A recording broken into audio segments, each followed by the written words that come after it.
it tells you no one Yudhe. Yudhe moko poko ochiew. Pod itiyo kodgi kasirware ma iye.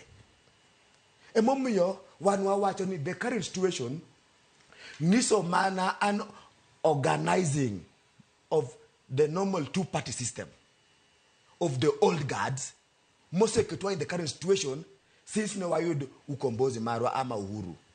Wan gima wacho, I can assure you within a month Kenya will give birth to a third force.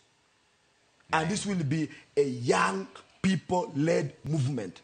This Kenya as it is does not need this political gimmicks, CG movement for theater. What Kenya need now is a total revolution to take all the criminals home. Revolution. Because Aniko Penji, Jenzi no the barabara. Negede barabara ka wabunge ntie teach, kose ne wabunge nenge teach. Wabunge no tamre unje pajo pen, iweche mege tax, kose.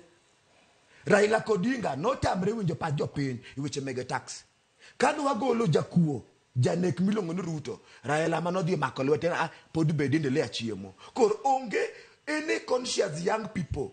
We recording a machiemo moyeng michula kod jogi jokwegi. Ila makoro siepna yo yen kakaini. Okay.